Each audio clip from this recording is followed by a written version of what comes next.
नमस्कार, ABC channel में आपका स्वागत है। मैं हूं सचिन श्रीवास्तव और आप मेरे साथ देखेंगे आजमगढ़ से जुड़ी खबरें। आइए नजर डाल लेते हैं आज की खास खबरों पर। खबर के प्रायोजक हैं संपूर्ण बाजार, राहुल नगर, मड़िया, आजमगढ़। सामानों पर 10 से 40% तक की छूट। Cross valley international school, Kukulipur, Sathiyaon, Azamgarh और वुडन टच, भवनाथ, आजमगढ़। जून माह की गर्मी व उमस के बीच शरीर में पानी की कमी महसूस होती है और जब राहगीर या कोई भी घर से बाहर निकलता है तो ज्यादा ऊर्जा खर्च होने के चलते प्यास लगती है। इन्हीं समस्याओं के निराकरण के लिए आजमगढ़ नगर पालिका की तरफ से शहर के हर चौराहे, तिराहे या प्रमुख स्थलों पर प्याऊ व वाटर कूलर की स्थापना कई वर्षों से होती आई है, लेकिन रखरखाव के अभाव के चलते ज्यादातर बंद पड़े हुए हैं। लोगों को इन वाटर कूलर के पास पहुंचकर भी मायूस होना पड़ता है। शहर में 25 की संख्या में जगह जगह इंडिया मार्क का हैंड पंप लगे हैं, लेकिन वो भी दुर्दशा के शिकार हैं और मात्र 5 से 10% ही चालू हालत में दिखते हैं। कुल मिलाकर शासन व प्रशासन की तरफ से तमाम दावे नागरिक सुविधाओं के लिए किए जाते हैं और लाखों करोड़ों रुपए खर्च होते हैं, लेकिन लापरवाही के चलते आम लोगों को इन सुविधाओं की प्राप्ति नहीं हो पाती है। नगर पालिका की तरफ से लगाए गए प्याऊ की बदहाली के मामले में प्रभारी अधिशासी अधिकारी व सदर एसडीएम वागीश शुक्ला ने बताया कि उन्होंने संबंधित अधिकारियों, कर्मचारियों को शहर के सभी प्याऊ की हालत को लेकर रिपोर्ट देने को कहा है। 2-3 दिन के भीतर रिपोर्ट मिल जाएगी। अमूमन रखरखाव के अभाव में कई प्याऊ बंद है, इसमें ज्यादा लागत नहीं आएगी और वो चालू हालत में जल्द ही आ जाएंगे। अभी शहर के अंतर्गत प्याऊ हैं, उनके लिए परसों ही जो जलकल अभियंता हैं उनको बोल दिया गया है कि सभी जो प्याऊ हैं उनका सत्यापन कराएं और कौन उसमें चालू स्थिति में है, किसमें जो है वाटर कूलर काम कर रहा है कि नहीं, इसकी रिपोर्ट देने के लिए उनको कहा है। आज या कल में रिपोर्ट आ जाएगी। फिर जहाँ भी वाटर कूलर नहीं होगा, फंक्शनल नहीं होगा और या पानी की समस्या होगी, उसको 2-3 दिन के अंदर कुछ जगह सर बना करके चालू करा सालों से बंद पड़े थे और तमाम विभाग से कई बार शिकायत की, उसके बाद भी नहीं कुछ नहीं। जब से मैंने चार्ज लिया है तो उसको मेरे संज्ञान में था, मैं भी देखता था कई जगह प्याऊ लगे हैं, तो मेरी भी उसमें इच्छा हुई जानकारी लें इनके बारे में चल रहे हैं कि नहीं। इसी क्रम में मैंने परसों ही जो है जलकल अभियंता को अवगत करा दिया था कि वो तैयार करके रिपोर्ट 2 दिन में प्रस्तुत करें, फंक्शन करा दें। अब अगर आज मैं बात करता हूँ, रिपोर्ट आज मिल जाती है तो जल्दी 2-3 दिन बनवा दिया जाएगा, तो बहुत उसमें काम नहीं रहता है। या तो वाटर कूलर ख़राब होगा या तो जो है इसका पानी की कोई प्रॉब्लम होगी, तो 2-3 दिन में इसको फंक्शनल करा देंगे। उत्तर प्रदेश भवन निर्माण कर्मकार बोर्ड द्वारा संचालित आपदा राहत सहायता योजना के अंतर्गत हित लाभ वितरण एवं उत्तर प्रदेश राज्य सामाजिक सुरक्षा बोर्ड के पोर्टल www.upssb.in का उद्घाटन प्रदेश के मुख्यमंत्री योगी आदित्यनाथ ने विगत 9 जून को किया। इस दौरान उन्होंने श्रम को सम्मान और संबल प्रदान करने के लिए प्रदेश के 23 लाख निर्माण श्रमिकों को 230 करोड़ रुपए की धनराशि उनके खातों में ऑनलाइन अंतरित की। प्रत्येक श्रमिक के खाते में 1000 रुपए प्राप्त हुए हैं। योजना के बाबत उप श्रमायुक्त रोशन लाल ने एबीसी चैनल से हुई बातचीत में विस्तृत जानकारी दी। उन्होंने बताया कि असंगठित क्षेत्र के कामगारों का ऑनलाइन पंजीकरण कराकर उन्हें योजना से लाभान्वित किया जाएगा। नई योजना है वो असंगठित क्षेत्र के कामगारों के लिए माननीय मुख्यमंत्री जी द्वारा अभी उसका पोर्टल का उद्घाटन किया गया है 9 तारीख को। इसमें जो खोमचे और असंगठित क्षेत्र के जो कामगार हैं, जो रेहड़ी वाले, खोमचे वाले और ये सब, इन लोगों को का श्रम विभाग में पोर्टल पर पंजीयन होगा और उसके बाद सरकार द्वारा जो यहाँ योजनाएं चल रही हैं जन कल्याण की, उनका लाभ उनको दिया जाएगा। सर, ये लोग किस योजनाओं के दायरे में आएंगे? देखिए, सरकार द्वारा अभी तो इनका पंजीयन की वो बनाई गई है, इसकी पंजीयन के बाद सरकार द्वारा जो योजनाएं संचालित की जा रही हैं उन योजनाओं में इनको अवगत किया जाएगा। उनका 100% लाभ इनको सभी को लोगों को दिलाया जाएगा। आ गया है इसका पोर्टल पर, इसका शुरू कर रहे हैं और इसको उम्मीद है कि हम जल्दी ही इसको प्रारंभ कर देंगे। सरकार नहीं, लास्ट डेट कुछ नहीं, शुरू की डेट है, अब तो चलता रहेगा, कोई लास्ट डेट नहीं। इसमें अनुरोध चलता है, जैसे श्रमिकों का भ्रमण निर्माण के श्रमिकों को चलता है, ऐसे असंगठित क्षेत्र के श्रमिकों का भी सरकार का निर्देश है, जब तक अगला अग्रिम आदेश आता है तब तक इनका पंजीयन अनवरत रूप से चलता रहेगा। अब ये रहेगी कि सभी लोग अपना पोर्टल पर अपना पंजीयन करा लें, जिससे उनको सरकार की योजनाओं का अधिकतम लाभ मिल सके हम उनकी हर समस्या के समाधान के लिए हमारे उधर अफसर हम हमेशा मौजूद हैं। और कभी भी कोई भी अगर यहाँ पंजीयन के लिए आते हैं, और वैसे तो CSC के माध्यम से भी उसके पंजीयन होंगे, श्रम विभाग से भी होंगे, जिस तरह से सरकार का निर्देश होगा सभी श्रमिकों को इसमें अवरत पंजीयन करा करके उनको अवरत किया जाएगा और सरकार की योजनाओं से अधिकतम लाभ उनको उपलब्ध कराया जाएगा। हाँ, ऑनलाइन पोर्टल का उद्घाटन किया है माननीय मुख्यमंत्री जी द्वारा। 9 तारीख को पोर्टल शुरू हो गया है।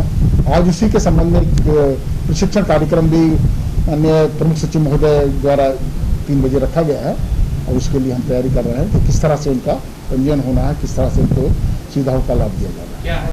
वहीं उप श्रम युक्त रोशन लाल ने बाल श्रमिक विद्याधन योजना के बाबत पे जानकारी दी। उन्होंने बताया कि उत्तर प्रदेश सरकार ने बाल श्रमिक विद्याधन योजना की शुरुआत की है। अंतर्राष्ट्रीय बाल श्रम निषेध दिवस पर मुख्यमंत्री योगी आदित्यनाथ ने इसका ऐलान किया। बाल श्रमिक विद्याधन योजना का मकसद अति गरीब परिवार के बच्चों को शिक्षित करना है। उनकी शिक्षा का खर्च सरकार उठाएगी। बाल श्रमिक विद्याधन योजना में उन बच्चों को शामिल किया जाएगा जिन्हें परिवार की आर्थिक स्थिति खराब होने के कारण उन्हें मजदूरी करनी पड़ती है। बाल श्रमिक विद्याधन योजना के तहत चयनित बच्चों की पढ़ाई का खर्च सरकार उठाएगी। लड़कों को हर महीने 1000 रुपए और लड़कियों को 1200 रुपए दिए जाएंगे। हाई स्कूल पास करने तक उन्हें ये सहायता राशि दी जाएगी। बाल श्रमिक विद्याधन योजना के तहत चुने गए ये बच्चे यदि कक्षा 8, 9 और 10 पास करते हैं तो इनको हर कक्षा पास करने पर 6000 रुपए की अतिरिक्त राशि मिलेगी। विद्याधन योजना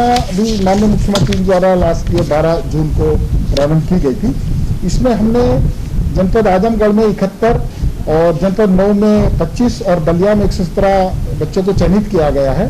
इसमें बच्चों को विभिन्न तरह से सरकार लाभार्थी कामकाजी जो बच्चे हैं आर्थिक सहायता की धनराशि 1000 बालकों के लिए प्रत्येक बालक को 1200 रुपये बालिकाओं के लिए और बालक के लिए 1000 रुपये प्रतिमाह होगी। ये आर्थिक सहायता के रूप में जो बालक है उनको 1000 रुपये प्रतिमाह और बालिकाओं के लिए 1200 रुपये प्रतिमाह है पहले। उसके अलावा भी और इसमें जो सरकार की योजनाएं हैं उसका लाभ उनको दिलाया जाएगा। ये आर्थिक सहायता की जो धनराशि है आच्छादित लाभार्थी कामकाजी बच्चों किशोरों को अधिकतम 5 वर्ष अथवा 10 वर्ष तक की शिक्षा जो भी स्थिति पहले हो पूर्ण करने तक ही प्रदान की जाएगी। तो क्राइटेरिया का क्या रहेगा? क्राइटेरिया कोई भी बच्चे हों, उसमें जो भी बच्चे होंगे कामकाजी जिनके माँ बाप नहीं और जिनको सरकार की योजनाओं की आवश्यकता उन सबको उसमें अवगत किया जाएगा। और उसके लिए हमने सूची बना ली है और चिन्हित कर रहे हैं, हम चयनित कर रहे हैं। जितने भी अधिकतम बच्चे हो जाएंगे उनको हम इसमें सब में अवगत करके उनको सरकार की योजनाओं का लाभ दिलाया जाएगा। मंडलायुक्त विजय विश्वास पंत ने कहा कि वैश्विक महामारी कोविड-19 के प्रकोप के कारण गत वर्ष में मंडल के जनपदों में कई विकास कार्यों की प्रगति एवं रैंकिंग प्रभावित हुई है, परंतु वर्तमान में अनलॉक की प्रक्रिया शुरू हो चुकी है। ऐसे में संबंधित अधिकारी तत्काल इस ओर विशेष ध्यान कर प्रगति की अपेक्षित सुधार लाएं। मंडलायुक्त श्री पंत शुक्रवार को अपने कैंप कार्यालय से जूम ऐप के माध्यम से शासन के सर्वोच्च विकास प्राथमिकता से संबंधित कार्यक्रमों की समीक्षा कर रहे थे। उन्होंने तीनों जनपद के जिलाधिकारियों एवं मुख्य विकास अधिकारियों से कहा कि विकास कार्यक्रमों को अपेक्षित गति देने हेतु नियमित रूप से समीक्षा एवं अनुश्रवण करते रहें। मंडलायुक्त ने स्वास्थ्य विभाग की समीक्षा के दौरान मुख्य चिकित्सा अधिकारियों को निर्देश दिया कि लक्ष्य के सापेक्ष वैक्सीनेशन कराना सुनिश्चित करें तथा यदि कहीं किसी प्रकार की दिक्कत आ रही है तो उच्च अधिकारियों को तत्काल अवगत कराकर उसका समाधान कराएं। उन्होंने ये भी निर्देश दिया कि गांव की वैक्सीनेशन के प्रचार प्रसार एवं ग्रामीण में जागरूकता लाने के लिए नव निर्वाचित ग्राम प्रधानों का सहयोग लिया जाए।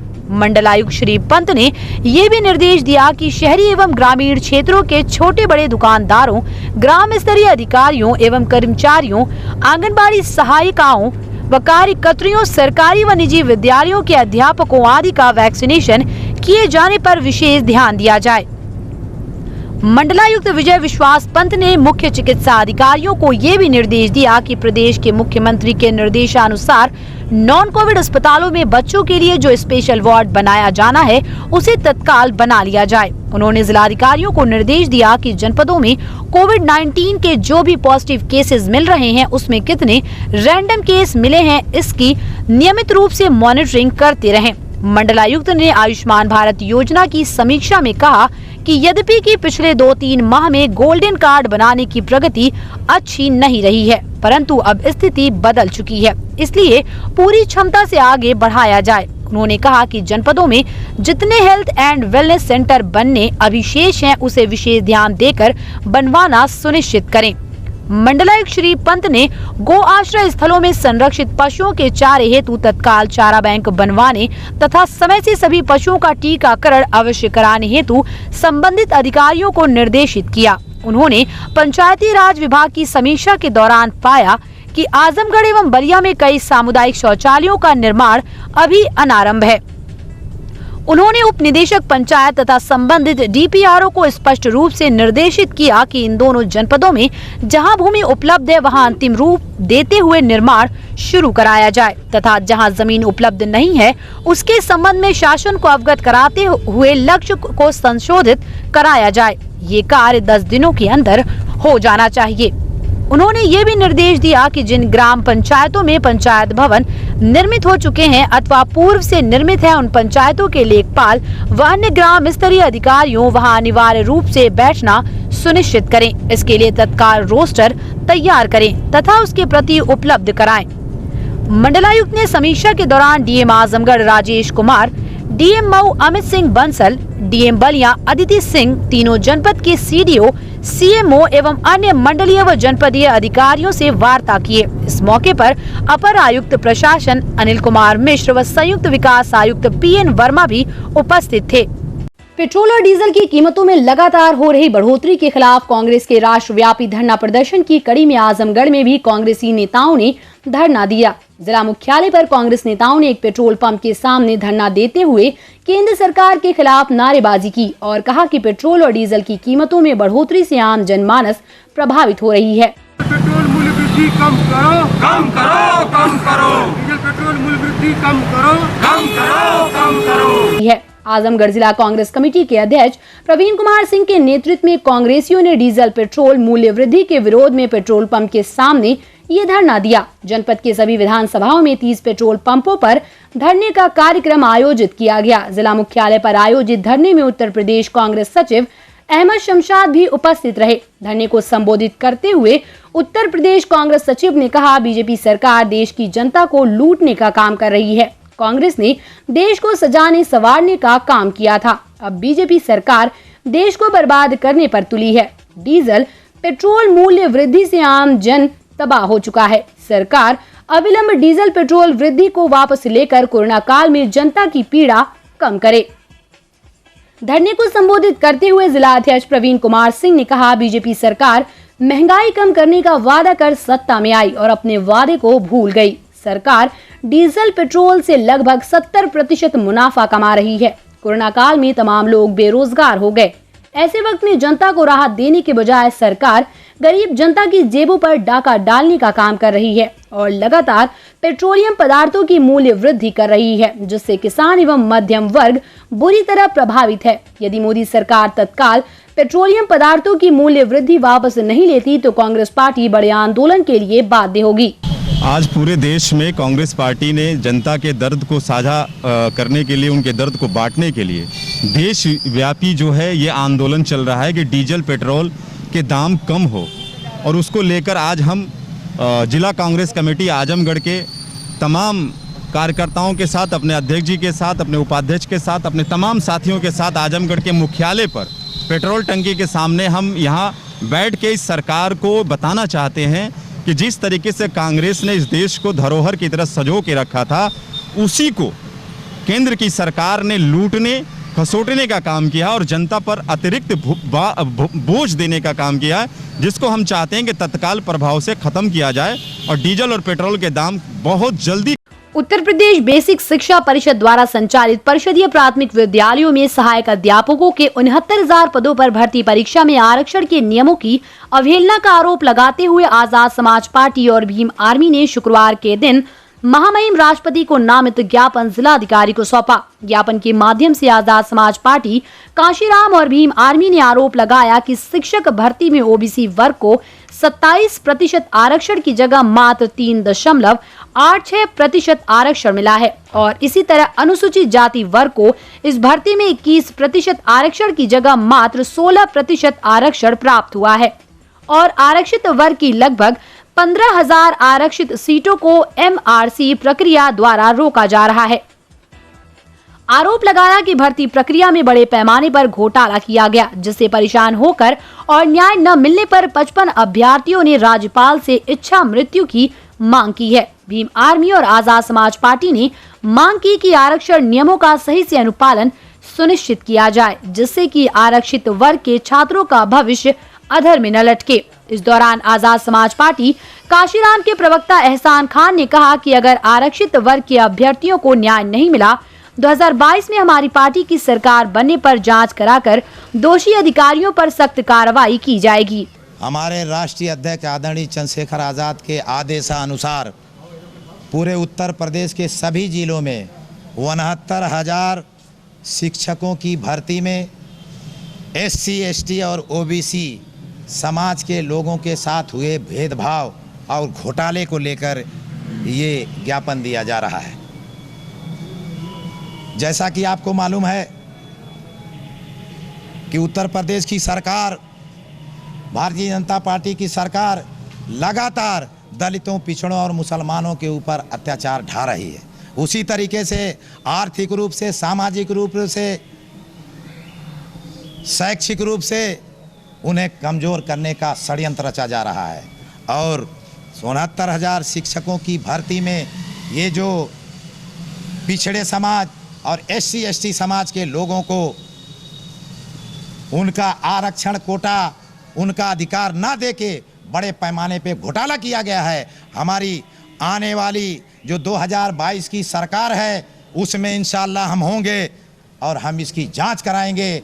जो लोग इसमें इन्वॉल्वमेंट है, जो दोषी हैं, उनको कड़ी सज़ा मिलेगी और SC, ST और OBC समाज के लोगों को हम विश्वास दिलाते हैं कि सरकार आने के बाद हम हर हाल में न्याय लेंगे। जिनका हक मारा है उनको हक दिलाएंगे और जिन्होंने अत्याचार ढाया है, जिन्होंने बेईमानी की है, जिन्होंने भ्रष्टाचार किया है, उनको हम जेल की सलाखों में भेजेंगे। जिला निर्वाचन अधिकारी जिलाधिकारी राजेश कुमार ने बताया कि त्रिस्तरीय पंचायत सामान्य निर्वाचन 2021 को सकुशल संपन्न कराए जाने हेतु निर्वाचन क्षेत्र तथा उसके चारों ओर 8 किलोमीटर की परिधि में मतदान समाप्ति के लिए नियम समय से 48 घंटे पूर्व या मतदान समाप्त होने तक तथा मतगणना प्रारंभ होने के समय से मतगणना की समाप्ति तक मादक वस्तुओं की बिक्री के लिए आबकारी दुकानों को पूर्णतः बंद रखे जाने के निर्देश दिए गए हैं। जनपद के विकास खंड के ग्राम पंचायत के मतदान केंद्र स्थलों पर सदस्य ग्राम पंचायत, ग्राम प्रधान, ग्राम पंचायत सदस्य, क्षेत्र पंचायत के रिक्त पद, वार्ड पर मतदान दिनांक 12 जून 2021 सुबह 7 बजे से शाम 6 बजे तक होना है। शुक्रवार को विकास खंडों से पोलिंग पार्टियां रवाना की गई। जिला मजिस्ट्रेट ने आदेश दिया है कि दिनांक 12 जून 2021 मतदान दिवस के अवसर पर जनपद आजमगढ़ की समस्त फुटकर दुकानें 10 जून 2021 को शाम 6 बजे से 12 जून 2021 को शाम 6 बजे तक अथवा मतदान समाप्ति तक जो बाद में हो बंद रहेंगी। दिनांक 14 जून 2021 मतगणना दिवस के अवसर पर सुबह 8 बजे से मतगणना समाप्ति तक जनपद आजमगढ़ के विकास खंड रानी की सराय, तहपरपुर, मोहम्मदपुर, पलहनी, लालगंज, ठेकमा, तरवा, मेहनगर, जहानागंज, सठियाव, बिलरियागंज, महाराजगंज, हरैया, फूलपुर, पवई, मार्टिनगंज, कोयलसा, अतरौलिया, अहरौला मतगणना स्थल से 8 किलोमीटर की परिधि में आने वाली समस्त फुटकर आबकारी दुकानें बंद रखी जाएंगी। संपूर्ण बाजार Rahul Nagar Madiya Azamgarh kirana store, general merchant, cosmetic, fast food, home and kitchen के सामानों का आजमगढ़ का सबसे बड़ा प्रतिष्ठान फूड ग्रेन्स, ऑयल्स और सभी प्रकार के मसाले, cosmetic store, snacks store, summer drink and beverages, cleaning and house hold, home और किचन के product, bakery store, dairy product, सभी सामान मार्केट रेट से सस्ता और अच्छा, 10 से 40% तक की छूट। पतंजलि के सामानों पर 15% तक विशेष डिस्काउंट, शादी विवाह के सामानों की खरीदारी पर स्पेशल ऑफर। संपूर्ण बाजार, Rahul Nagar, Badiya, Azamgarh. Wooden touch, Bhanwarnath, Azamgarh, a complete hardware store. हमारे यहाँ branded plywood, flush door, designer door, PVC door, formica, fancy hardware, kitchen की चिमनी एवं मॉड्यूलर किचन की एक्सक्लूसिव रेंज उपलब्ध। अपने आशियाने में लगाइए 4 चांद, पहुंचिए वुडन टच, भंवरनाथ, आजमगढ़।